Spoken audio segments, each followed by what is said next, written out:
Bismillahirrahmanirrahim, alhamdulillah, wassalatu wassalamu ala rasulillah, wa ala alihi, wa sahbihi, wa man wala. Të respektuar teleshikues, ju përshëndesim kudo që jeni. Assalamu alaikum wa rahmatullahi wa barakatuh. Jemi në një halkë të re të emisioneve tona zinxhirore që përshkruajnë historitë e popujve që janë përmendur në Kur'an ose popujt në Kur'an. Është emisioni që na bashkon neve dhe juve çdo javë të respektuar teleshikues. Kemi përmendur shumë prej ndodhive dhe ngjarjeve që kanë mund të jenë shkaktare që të përmenden popujt në Kur'an, respektivisht profetët e tyre. Ne sonte me ju së bashku do të bashk bisedojmë në kuptimin e një elaborimi, sikur të thomë, të mëvetësishëm në kuptimin e leximit të ajeteve të Kur'anit, sa i përket popujve, respektivisht profetëve që gjenden aty. Gjenden profetët të përmendur në Kur'an me peripeti të ndryshme dhe me sfida të ndryshme, e nuk do mend që ne na intereson se në çfarë situata u gjenden ata në përballje me popujt e tyre, të cilët herë besonin e më shumë nuk besonin, cilat ishin arsyet pse ata nuk besonin, çfarë atyne u mungonte, çfarë atyne u nevojitej që të sillej një profet me ta ndryshe, apo të sjellte argumente më të mëdha apo më të fuqishme, pse ata nuk i besonin ata njerëz, ndonse siç kemi përmendur disa herë, profetët, pejgamberët padyshim ishin njerëzit më të mirë të shoqërisë. Kur e themi më të mirë, jo vetëm që ishin më të mirë në syrin e qiellit, pra që Allahu i kishte zgjedhur si më të mirët, por ata ishin të mirë dhe të dëshmuar edhe në vetë mesin e njerëzve të popullit që ishin dërguar. Kështu që konfirmimi për burrinë e tyre nuk kishte nevojë të vinte edhe njëherë nga dikush tjetër, sepse ata vetëm ishin të dëshmuar si të tillë, ishin të dëshmuar si njerëz të sinqertë, nuk ishin njerëz të lajthitur, të devijuar apo me defekte në edukimin e tyre, në karakterin e tyre, në sjelljet e tyre. Përkundrazi, ata ishin të kompletuar dhe sikur pritej në një mënyrë ose tjetër që po të kishte ai një mision të tillë, sikur që e ka marrë që të jetë profeti i Allahut, i dërguari i Zotit në tokë, pra të mirëpritej, të ishte e lehtë për njerëzit që ta pranonin si të tillë, sepse ai në fakt i kishte premisat që të dukej se është njeri i qiellit ose se është njeri i Zotit, e fjali e formulime të ndryshme sikur që mund të jenë. Sikur ne të nderuar vëllezër, kur lavdrojmë dikënd ose kur njohim dikënd në mesin ton për cilësitë e tij të mira dhe dëgjojmë se ka bërë një punë më të mirë dhe më të madhe. Sikur që e marrim një shembull më së shpeshti, kur dikush pra vendos të kryej atë detyrën e madhe islame, për shtyllave të islamit që është shtylla e 5, pra ta kryej, ta performoj haxhin, e i cili nuk kryhet në vendet tona, duhet të bëjmë një udhtim jashtë vendit, të shkojmë pra në largësi e tjera, dhe ky person pra bëhet haxhi në atë kuptimin, pra e kryen këtë detyrë dhe shpresojmë që me haxh të pranuar çdo njeri pra i falen mëkatet që i ka bërë më herët, ka një jetë të re para vetes pas haxhit e kështu me radhë. Mirë po, për disa njerëz për shembull, kur dëgjojmë se po shkon në haxh, habitemi sepse nuk na duket se i ka punë të haxhiut, sikur që populli ka dëshirë nganjëherë të ndajë njerëzit të këtill ose të atill. Ndërkaq për dikën tjetër, sikur na duket që ky haxhi ka qenë edhe pa shku. Se njerëzit e mendojnë që haxhi patjetër duhet të bëjnë ndryshim tek njeriu.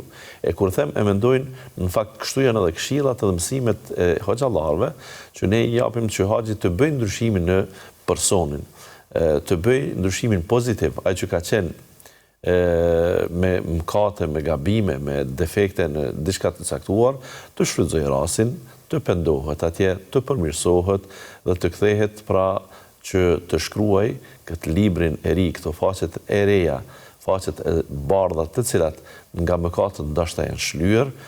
Disa dietarë mendon që nëse pendimi ka qenë edhe i sinqert gjatë haxhit, mund të jenë shlyer edhe mëkate të mëdha, se mos flasim për mëkatet e vogla. Atëherë ky njeri duhet të shfrytëzoj rastin që të shkruaj vepra të mira tashmë në librin e tij të vepra. Pra kështu është porosia jon. Pra rajaat ke yawma waladethu ummu, kthehet sikur ditën kur e ka lindur nëna. Pra ai kur kthehet prej haxhit, i bie se kthehet i pasur nga mëkatet në një farformë dhe duhet të shfrytëzoj rastin që të përmirësohet. Kësaj pra edhe i miri duhet të përmirësohet në kuptimin të bëhet edhe më i mirë. Edhe ai që ka pas vepra të mira, edhe ai që ka pas mjaftueshëm për kushtim fetar, bëhet edhe më i mirë kur të kthehet prej haxhit, pra nëse ka qenë agjerues, bëhet agjerues edhe më i theksuar, kuptojmë agjeron edhe nafile më shumë. Ai po që ka fal namazin, por tashmë namazin zakonshëm e fal me xhamat, e fal në mënyrë të ngadalësuar e tjera, pra shton prej rekateve nafile, e shumë gjëra të tjera që haxhiu i bën ndryshim në vetvete. E tash, disa njerëz janë që vërtet para se të shkojnë gjitha këto që i përmenda, e pak përmenda prej tyre, pra janë që shumë falin namaz nafile, janë që agjerim nafile, japin zakatin, por japin edhe lëmosha të ndryshme të kohëpaskoshme, janë vizitues të antarëve të familjes së ngushtë dhe të gjerë, janë mbajtës të lidhjeve farefisnore, janë në vendet ku duhet të jenë, në kuptimin e ibadetit janë me performim jashtëzakonisht të mirë, në kuptimin e moralit tyre, ahlakut tyre janë jashtëzakonisht të ndërtuar mirë. Dhe sikur ne e themi, po ky çfarë duhet të shkojnë në haxh? Se njerëzit e mendojnë që në haxh ne shkojmë për të shlyer mëkatet. Ajo të nderuar vëllezër, jo vetëm me haxhin, por me çdo vepër të mirë mëkatet shlyhen, por ne paraprakisht duhet ta dimë se ato janë detyra, janë obligime që i kemi ndaj Zotit xhalla xhelaluhu, pavarësisht kemi mëkate apo nuk kemi mëkate, ne duhet i kryejmë ato detyra. Pra nuk guxojmë të mendojmë se fakti pse falim namazin, ne pra që kemi mëkatar paraprakisht e për këtë arsye falimi. E të mendojnë disa tjerë se gjithë ata që falen janë mëkatar dhe për këtë arsye falen. Ose ata që agjerojnë janë mëkatar për këtë arsye agjerojnë. Ata që pra po e kryjnë haxhin janë mëkatar dhe për këtë arsye e kryjnë haxhin. Jo, kështu nuk duhet të njihet kjo gjë, se njeri më pa mëkate dhe në përgjithësi njerëz më pa mëkate janë vetë profetët për cilët ne do të flasim tani. Në asnjë mënyrë ata nuk numërohen si mëkatar, por kanë qenë njerëzit më përformues të adhurimeve. I dërguari sallallahu alaihi wasallam jo që i ka fal 5 kohë të namazit, por ka fal aq shumë nafile dhe për çdo natë sa përshkrimet vijnë nga familja e tij ngushtë, që thonë se ati janë ënjtur këmbët, pra ka pas aq shumë qëndrim në këmbë sa dhe nuk ka qenë njeri me mbi pesh, nuk ka qenë njeri i madh i rritur, por kjo i bie se ka qenë shumë i angazhuar për këtë lloj ibadeti. Dhe sikur unë dhe ti që e kem në zemër këtë pyetje, po pse është fal kaq shumë, Allahu xhalla xhelaluhu atij veç i pati thënë edhe diçka që lidhet me mëkate. Allahu i tha liyaghfira laka Allahu ma taqaddama min dhanbika wa ma ta'akhkhar. Pra Allahu të ka falë ty mëkatet që i ke bë përpara dhe mëkatet që mund t'i bësh pas. Pra e pse këtë të falet? E tillë pra ishte Aisha që e pyeti tha, e pse kështu ka shumë falesh kur ti Allahu t'i ka falë mëkatet e mëhershme para profecisë, edhe mëkatet që mund t'i bësh nga dita pas zbritjes së këtyre ajeteve. I dërguari sallallahu alaihi wasallam u përgjigj qartë dhe lehtë. E fela ekunu abdan shakura, e të mos jem për tash unë rob falendërues nëse Allahu më ka falë, pra i bie se ibadetet të nderuar vëllezër përformohen, kryhen edhe kur nuk kem mëkate. Pra janë fillimisht detyra, e nëse ne shtojmë nga ato detyra tona në nafile, nuk kupton që ndihemi në fajsi dhe për këtë arsye ne duhet që gjindemi me abdes dhe me kokë në sejdë. Jo, asësi, këtë nuk e kemi synim me domos, Kjo është një prej efekteve që mund të jep ibadeti, por një synimi ose prej synime më kryesore është që ne të jemi në lidhje të vazhdueshme me Allahun xhalla xhelaluhu, e kjo bëhet edhe për kërkim të faljes, e bëhet edhe për shpagim të metave të mundshme që i kemi pas, por mbi të gjitha është edhe mirënjohje dhe falënderim për Allahun xhalla xhelaluhu. Andaj kjo i bie se njerëzit nuk do t'i perceptojnë të thuhet se pse ky ka qenë kështu ose ashtu. Unë e mora shembullin dhe e zgjata për haxhiun, se pse ky të shkojnë në haxh kur ky i ka punë të haxhiut. Kështu i kanë vlerësuar pejgamberët. Ky është pejgamber në kuptimin është njeri që e ka zgjedhur Zoti, por e ka zgjedhur më të mirin. Atëherë, pse erdhi deri te mosbesimi ndaj tyre? Pse erdhi deri te përballja e tyre me popullin, me popujt e tyre, respektiv pra secili, e që ata nuk u besuan. Ne kemi përmend një mori faktorësh, ishin paria zakonshëm ata që i pengonin popullin që ti besonin profetet. Paria përdorte lloj-lloj metode që ti përgënjeshtonte profetet. Paria e dikur prej parijës, edhe njerëz të zgjedhur të tyre bënin lloj-lloj propagande duke atakuar pejgamberët, duke shpifur ndaj tyre, e duke etiketuar po ashtu se ata do të mund të ishin ose magjistar, do të mund të ishin të mësuar e të dresuar nga dikush tjetër për të pru në mesin e tyre një mision të largët, të huaj e kështu me radhë. Ata do të mund të ishin ndoshta të çmendur, pra të luajtur nga mendja, në kuptimin nuk janë në gjendje të kuptojnë se çfarë po thonë. Ata nuk dinë se në çfarë po thrasin e kështu me radhë, u mundonin që në mënyrë të vazhdueshme ti etiketonin profetet. Të respektuar teleshikues. Profetet kanë pas detyrë shumë të rëndë. E kur e themi shumë të rëndë, është pak me fjalë ta përshkruajmë dhe të themi vetëm ka qenë detyrë e vështirë dhe e rëndë. Ajo rëndësi, ajo pesh, ajo vështirësi e kësaj detyre, unë po dua t'ju parafroj me botkuptimin se kush është profet, të shohim se pse ka mund të jenë profetet edhe më të ngarkuar se njerëzit e tjerë. Ndonë se pozita më e mirë, më graduese për një njeri në këtë botë është me zgjedhë Zoti me të bë profet. Atëherë pse këta kanë qenë me jetë jo të lehtë? I dërguari sallallahu alaihi wasallam ne na ka treguar për profetet në thënien e tij ashaddu an-nasi bala'an al-anbiya. Njerëzit që më së tepërmi janë sprovuar kanë qenë profetet. Thumma al-amthalu fal-amthal. Pastaj ata që i kanë përngjah profetëve, e ata tjerë që i kanë përngjah atyre që i kanë përngjah profetëve. Në kuptim pra, profetët kanë qenë njerëzit më të sprovuar. Se ata kanë qenë të atakuar prej popullit, po e zëmë se është gjithçka normale. Ai që zbeson, të refuzon. Ai që zbeson dhe të refuzon, do të mundohet të intrigojë ndaj teje diçka. Ai që intrigon ndaj teje diçka është në gjendje edhe të ketë edhe ballafaqim fizik me ty.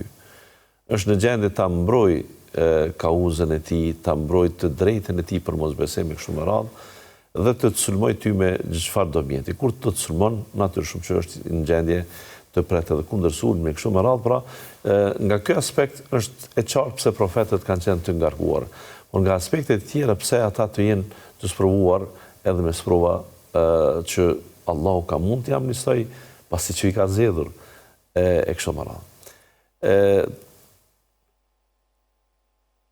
Ne të respektuar teleshikues, nëse shikojmë profilin e një profeti ose profilin e të gjithë profetëve, pra cili do qoftë ose të gjithë ata, ne shohim se ata fillimisht kanë qenë njerëz të rëndomtë. Njerëz të rëndomtë, pra i bie se edhe këmbën e tyre e ka shpu thera, gjembi. Edhe lëkura e tyre, kur është ataku me mjetet të mprehta karrierë gjak. Edhe gjymtyrët e tyre të trupit janë dëmtuar me ato që dëmtohen gjithë njerëzit.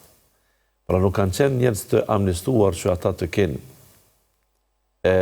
të themi lëkurë ndryshe, formë ndryshe të trupit, që ndryshmëri më të madhe, që ata të kenë të zëmë 4 veshka e të tjerët ndryshe nga 2, që ata të kenë pra një fuqi më të madhe e të tjerët më të vogël e kështu me radhë. Pra kanë qenë njerëz të rëndomt në çdo aspekt. Madje, kur themi të rëndomt, ata kanë qenë të varur prej ushqimit dhe pijeve. Ata kanë qenë njerëz që janë detyruar të punojnë për siguru kafshatën e bukës, kafshatën e gojës, themi, për siguruar pra ushqimin. Ata kanë qenë njerëz që janë sëmurë sikur sëmurët njeriu i rëndomt.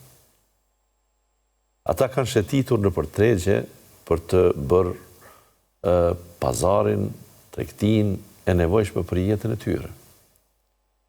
Natyrshëm që kjo është me urtësinë e Allahut. E pse e themi me urtësinë e Allahut? E themi me urtësinë e Allahut sepse unë kur po bëj këtë elaborim tash se pse kanë qenë njerëz të rëndomt, secilit mund t'i shkojë mendja, po pse Allahu nuk i ka bërë këta që t'jenë më ndryshe. Qoftë edhe pra t'i zgjedh profetët nga mesi jo njerëzve. Nëse duhet që t'jetë njeri dhe njeriu pra s'pas ka mundësi të natyrshme të del nga natyrshmëria e tij, atëherë pra pse të mos jenë me lajket profet? Allahu Gjelle Gjelaluhu e dha përgjigjen për këtë. Allahu tha: "Walau ja'alnahu malakan la ja'alnahu rajulan wa la labasna 'alayhim ma yalbisun." Ne po të dërgonim profet nga me lajket, ata do të thonin se ky tash është burr, njeri, apo është me gjeni tjetër, apo si mund të përzihet në mesin tonë. Po të ishte ky profeti nga krijesa tjera, pra nga me lajket, thotë Allahu do t'ju ngatrohej atyre tërë çështja dhe ata pastaj nuk do të dinin se ku të merret model profeti e ku të mos merret profeti model. Pse? Sepse po të ishte profeti nga melekët, atëherë si do të ishte çështja e të ushqirit të tij. Ai pra nuk ushqehet me ushqimin material, fizik që ushqemin e njerëzit. Derisa ai nuk ushqehet dhe ne ushqehemi, a ne ndoshta pikërisht tek sigurimi i të ardhurave, tek sigurimi i mjeteve materiale në jetën tonë dhe për vetvete, mund të jemi ata që ballafaqohemi në jetë me gjëra që nuk ballafaqohen ata që nuk i kanë këto probleme. Pra i bie se me thjeshtësu, unë mund të kem problem me megj, me kufinin e tokës time, me të afërmin tim, me vllajën tim, me axhën tim, me kushërinë tim, për arsye se unë kam nevojë për tokën, për arsye se unë kam nevojë për të mbjellë një bimë më shumë, për arsye se mu më duhet më shumë pasuri që të fitoj për vetvete, e edhe pjesën tjetër të këmbej, të ndroj, të blej, diçka tjetër pra të shes atë rendiment bujqësor që më duhet. E si të mos jem bela unë me këtë, kur mua më duhet copë e tokës sa më shumë, ndërka shkuj tjetri fare, kë nuk është në bela nëse gjitha këto i ka të siguruara. Sigur që ndodhë sot, që njerëzit në të kaluarën kanë pas probleme pronësore për toka dhe janë vranë ndështë ndërmet veti, e sot nuk ndodhë kjo, sepse nuk e punojnë tokën. Nëse nuk punohet toka, nuk ka arsye që ti t'jesh në ballafaqim me askënd, as me gjanikun, si që thuhet, me komshin e parë të arës tënde, të tokës tënde, pra nuk ke nevojë që të ballafaqohesh as pak me ta. Dhe rrjedhimisht nuk ke konflikt. Nuk ke konflikt, pastaj ke mirëqenie. Kjo është ajo logjika që po të ishin profetët nga mesi jo njerëzve, ata nuk do të kishin nevojat që i ka njeriu dhe rrjedhimisht nuk do të ishin model për njerëzit. Sepse letë është të thirret në leadership, pra të bëhesh një lider i njerëzve, ndërka që jeta jote nuk është e rëndomt. Letë është ti për shembull, të flasësh për varfrin, por ti je i ngulfatur në pasuri. Populli e thot atë fjalën e famshme, i ngopuri, i ngjiti, nuk ja din të undit. Pra, nuk është në gjendje ai të jetë popull vetë. Nuk mund të flasë ai për shtrejtimin kur ai nuk e heton një gjë të tillë. Nuk mund të flasë ai për çmime të larta, nuk mund të flasë ai për invadim fiskal të vendit, nuk mund të flasë për rënje të tregut, nuk mund të flasë për problemet që janë të njerëzve, nuk mund të flasë pasaj as për shëndetësinë, ai që nuk smuret kurrë. Ai që nuk ka trup fizik, ai që nuk e rok fryma, era, ftohja, gripi, e tjera, pra qysh mund të jetë ai i rrezikuar rrjedhimisht, letë është ai që të thrasë për ibadet, për adhurim tërkon. Pra Allahu me urtësinë e tij ka thënë nuk duhet të jetë profeti nga me lajket, sepse atyre ju ngatrohet. Në anën tjetër, ata kur e pan profetin se është njeri i rëndom, thanë si mund ta pasojmë një njeri që yekulu mimma nekulu wa yashrabu mimma tashrabun, ose yekulu mimma yakuluna minhu wa yashrabu mimma tashrabun. Ai është nga mesi i juaj, han prej asaj që hani ju, pin prej asaj që pin ju. Ata thanë, qysh mund ta pasojmë një njeri që ai shëtit në përtregje sikur ne. Pra, në anën tjetër ata sigur donin që profeti të ishte me profil jo njerëzor, ose me profil jo të barabartë që të duket për neve model që ne ta përcjellëm ta pasojmë. E kjo një ndjenjë njerëzore të nderuar teleshikues është që ne atë që e pasojmë sikur e duam që të mos jetë i barabartë me ne. Pra, duhet të jetë në shkallë më të lartë të arsimimit, duhet të jetë në shkallë më të lartë të edukimit, duhet të jetë në shkallë më të lartë edhe të vijës familjare, tjera, që ne ta pasojmë atë, pra kjo është një farë ngërçi që njerëzit e kanë në vetvete. Që njerin e rëndomt vetëm pse është i rëndomt, kur bëhet i mençur, kur bëhet i ditur, kur bëhet i avancuar, kur bëhet model për të qenë dhe për të udhëheq, që mund të jetë menaxher shumë i suksesshëm, ne nuk ja besojmë këtë detyrë, sepse themi shumë lehtë, kush i biri filanit ta? Kush për i filan fisit? Filanëve vetë ata me na udhëheq neve. Ata që deri dje ishin këso ose aso, ata që nuk ditën të bëjnë këtë apo atë, pra etiketimi prej më ndryshme, nuk jemi në gjendje ta pranojmë njeriun e tillë. Kështu që është ky far problemi që ekziston mes njerëzve se si ta marrin model një profet që në këtë rast një lider në përgjithësi, unë po them një profet që është nga njerëzit. Pra profetët ishin të sprovuar sikur sprovoheshin të gjithë njerëzit. Profetët kishin edhe një problem tjetër. I problemi ndoshta prej kryesorëve. Nuk ishin njerëz që dinin të fshehtën. Pra, ata e thirrnin njerëzit në besim, por dija e tyre për gajbin, dija e tyre për të fshehtën, dija e tyre për ahiretin, ishte aq sa Allahu i ka dhënë atij njohuri. Ai nuk ishte pra me specifika të veçanta që të thirrë dhe të thonte se unë jam ky dhe unë dua ta bëj këtë e kështu e tjera, pra me fjalë të tjera ai ishte njeri tërësisht i rëndënd sa i përket kësaj çështje, sa i përket kësaj çësje. Pra profeti Allahut, cili do qoftë ai pra, në këtë drejtim ai ka qenë shpeshherë pra bashkë me popullin. Po të kishte qenë ai që në mënyrë të vazhdueshme ka çësjen me burimin e informatave, që njerëzve t'ju thoshte diçka për më të veçantas, t'ju tregonte atyre për të fshehtave, tjera, do të ishte më e lehtë ndoshta puna për te, por ata nuk e kanë pas këtë privilegj. Ata kanë pas vetëm nëse Allahu ja ka dhënë një gjë të tillë, Allahu këtë ka bërë me urtësi. Në mënyrë që profeti të duket në çdo variant njeri nga njerëzit të rëndomt, që edhe ai është adhurues ndaj Allahut, edhe ai pret informatën prej Allahut, që i bie se dallimin mes tij dhe popullit të thjesht është se është ndërmjetësues. Sikur që Allahu vetë i ka thënë profetëve, i ka thënë edhe Muhamedit sallallahu alaihi wasallam, nuk jam më shumë se një profet, nuk jam më shumë se një pejgamber, një ndërmjetësues, pra një postier, një mësit, një shkues, nuk kam privilegje më të mëdha unë. Pra shfaqsohu nga ajo që mund të akuzohesh se ti mund të kesh dije, por nuk po tregon. Jo. Të pyesin ty për shpirtin, thuaj se unë nuk di më shumë se ç'më më ka mësuar Zoti. Tregoj atyre se nuk e di kur ndodh Kiameti. Tregoj atyre për gjithçka që është enigmë dhe ata kanë dëshirë të dinë, se edhe ti nuk e din, sikur që nuk e din ata. E po të ishte në interesin e njerëzve që të dihet, Allahu do t'ja mëson të atyne.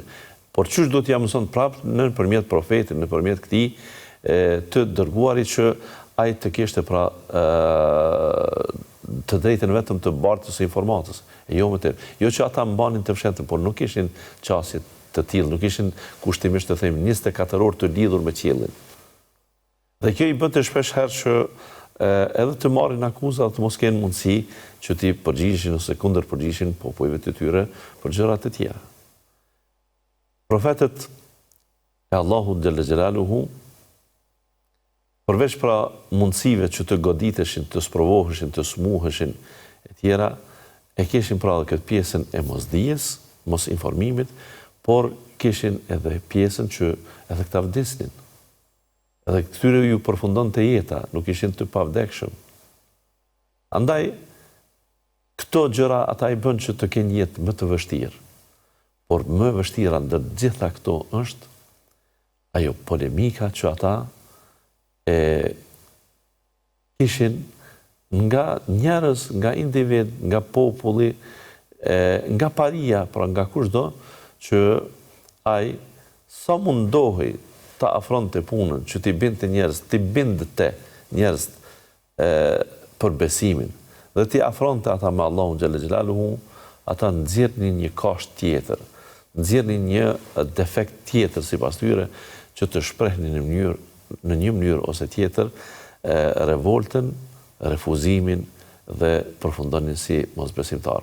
E kjo ishte një sprovë edhe më e rëndë, të cilën ne do ta shërojmë edhe më detajshëm pas një shkëputje të shkurtër që do ta bëjmë me ju të nderuar teleshikues. Kthehemi pas pak, qëndroni me ne.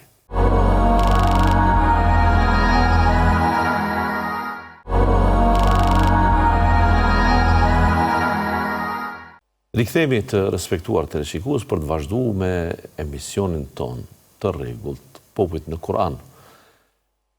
Polemizimi ndaj profetëve është tema e sonte e jona, që popujt patën me profetët mosbesim por edhe polemizim. Kur ata pra ofronin argumente, nga argumentet që Allahu ja jepte që ta bindnin popullin, jo çdo herë mirëpritej argumentimi i tyre, jo çdo herë ishin të pranueshëm në popullin e tyre, në mesin e popullit, dhe kjo bënte që gjërat të mos ecin si duhet në këtë drejtim dhe profetët të ishin edhe më të sprovuar.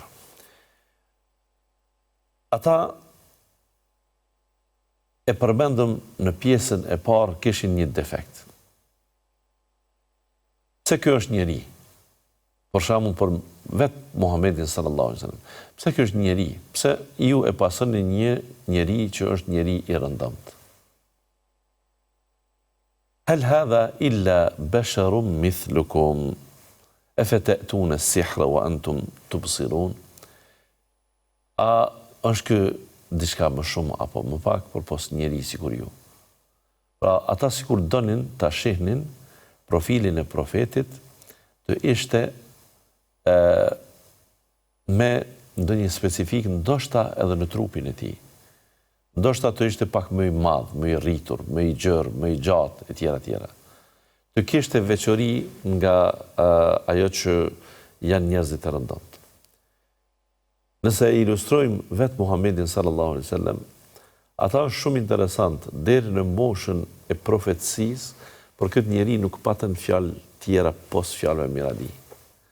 Ata çdo herë e admiruan këtë njeri, e njohën si besnik, e njohën si një djalosh fillimisht, si një fëmijë, si një djalosh, si një djalë i ri, si një burr i pjekun, si një prind si një bashkëshort, si të afërm me gjitha atributet e shkëlqyeshme që mund t'i ketë një njeri. U dha provimi pikërisht atëherë kur e kishin dilemën me kaset se kush do t'a vendoste gurin e zi pas rindërtimit të Qabës.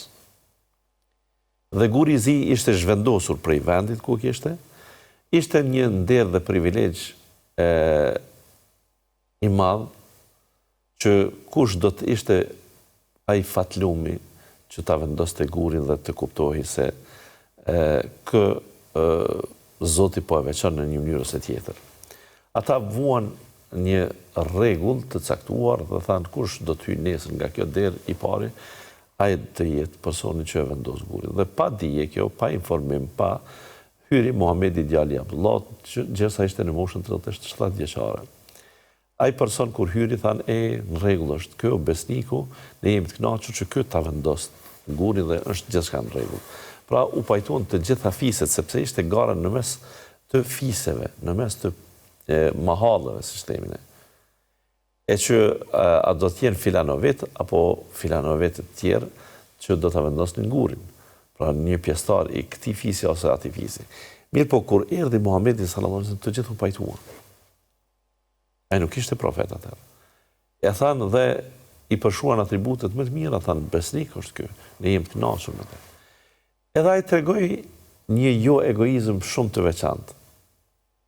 Ai nuk e mori gurin dhe ta vendos vet, por tha kështu, po marrim një qershaf dhe po e lidhim qershafin në disa nyje e aty po e vendosim gurin.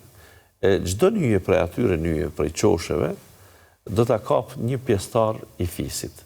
Të gjithë fiset që të ishin unik dhe që të gjithë të merrnin pjesë në vendosjen e gurit. Ata dhe më tepër u magjepsën me këtë sjellje të tij.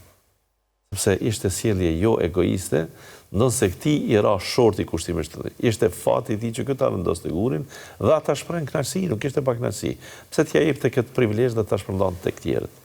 Megjithatë, ky mori këtë iniciativë dhe ishte edhe më i pranueshëm tash tek populli. Kjo ishte mosha 37 vjeçare e tij.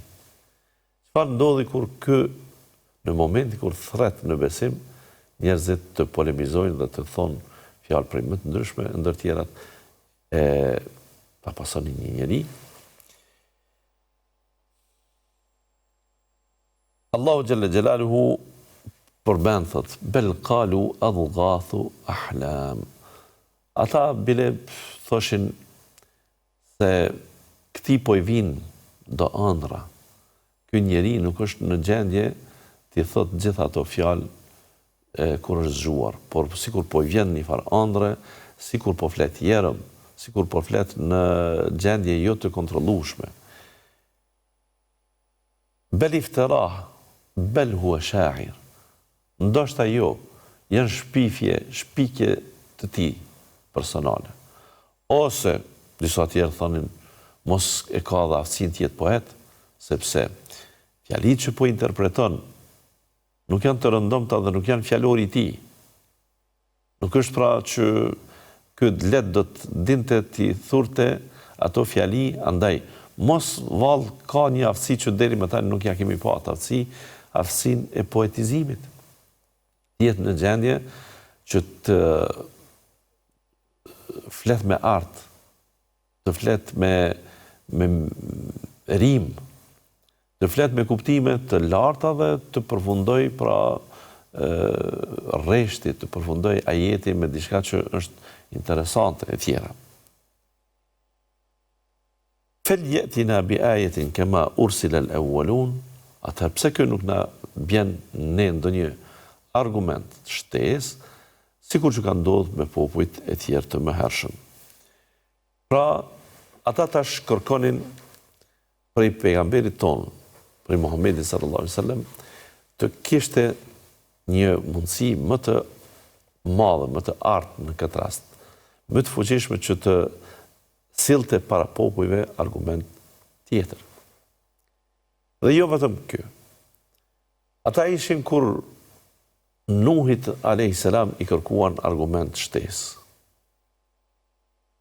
Argument prej më të ndryshmeve E kur Allahu Gjelle Gjelaluhu e urnoi atë që ta ndërtonte anijen, dhe ai shkonte dhe punonte gjithmonë i inspiruar nga Allahu Gjelle Gjelaluhu anijen, ata filluan të talleshin se kjo tashmë nuk është edhe normal.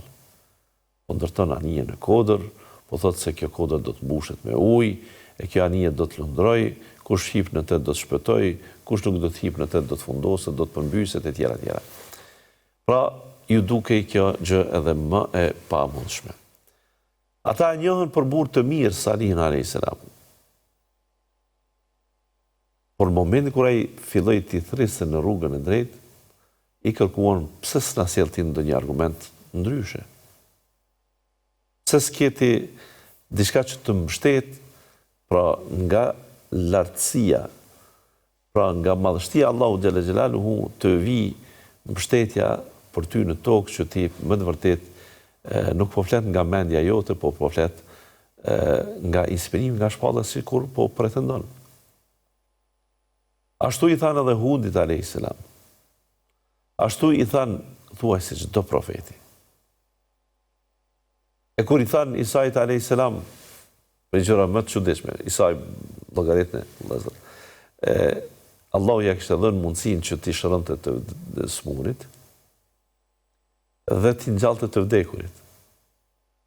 Madje shëronte një smundje që edhe sot e kësaj dite është e pashërueshme, një smundje e lëkurës. Kur lëkura më ngjyra të tjera nga e rëndomta, sot kjo smundje në botë nuk e di tash se kujtoj emrin e kësaj smundje, kjo smundje në botë është e pashërueshme.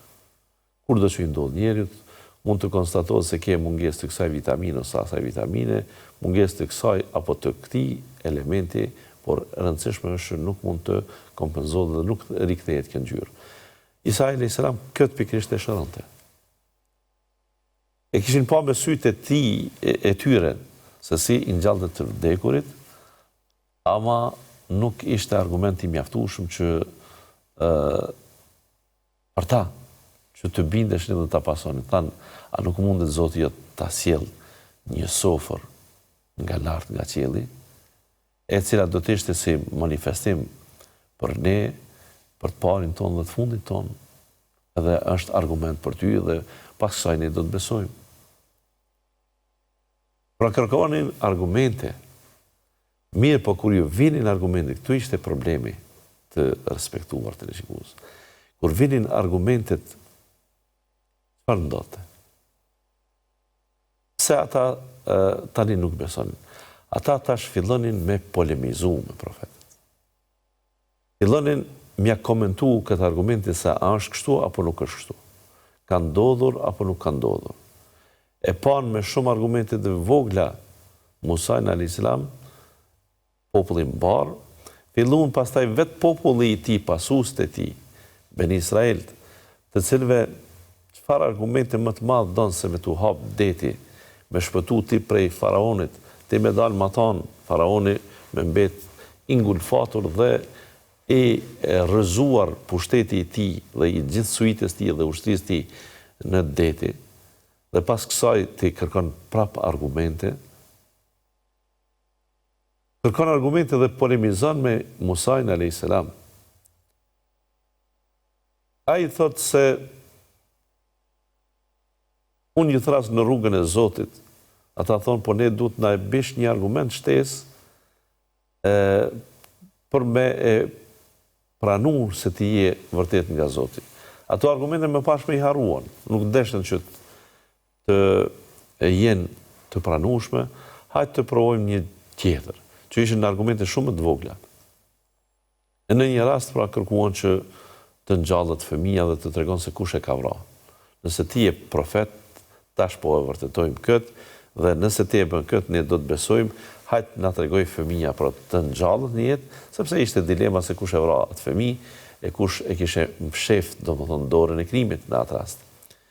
Musa a.s. kërkoi ndihmën nga Allahu gjërat i ka lënë me sebeb, me shkak, e jo që ne duhet i besojmë atyre shkaqeve, por ne duhet të shkojmë nëse Allahu ka lënë shenjat, shkak dhe ka lënë të valid. Në ata kërkoi ta preni një lop, me mishin asaj lope ta prekni fëmin e mbytur dhe ai do të tregoj se kush e ka vra. Ata fillun prap të polemizojnë lop, po çfarë lope? A do t'jetë dem, apo do t'jetë lop? A do t'jetë këso ngjyra ose aso ngjyre?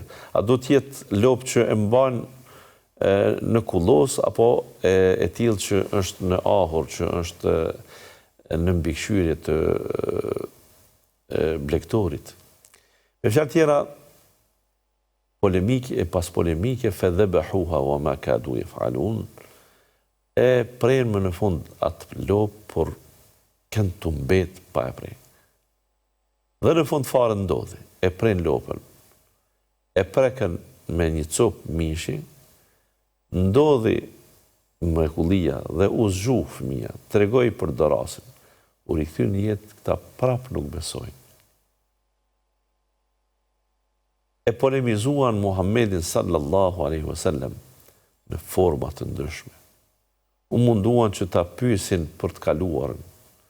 I bëjmë pyetje provokuese se nëse flet për to kënd se ky po i di, atëherë ky është gënjeshtar. Për shembull, e pyeten për Dhulkarneinin. E pyeten pyetje nga ato që nuk mund të dihet përgjigja e tyre. Për Ashabul Kehfin, hajtë na tregon nga historia. E dije që ky nuk ishte historian, nuk ishte të hulumtu si ndonjë kushtimisht po them arkive, që të dinte se si kanë përfunduar popujt. E i bie pra që e vetmja mundësi për ditë se si ka ngjamë në një popull, do të ishte që ky ta pyeste Allahun.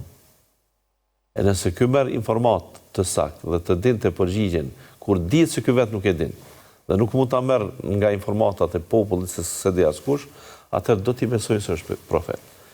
Bën edhe këso provokime. Dhe kur i dha përgjigje dhe e kthyen, ata prap vazhduan mosbesimin. Dhe kjo, të respektuar të shikues, ishte ajo gjë më shkatërruese për pejgamberin sallallahu alaihi wasallam.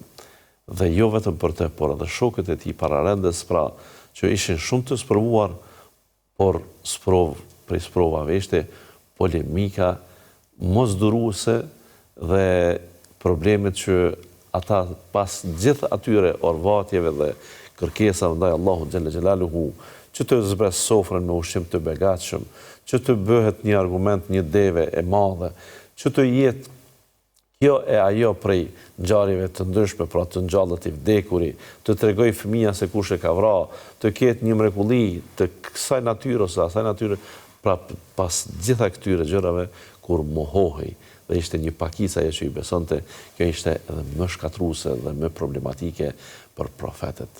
E pra polemika ndaj profetëve ishte një problem shtesë, e që Kurani jon e përmend edhe këtë edhe e sqaron.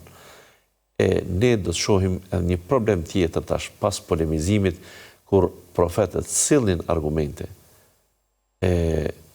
Ata nuk donin t'i pranojnë argumentet, çfarë vepruan tutje.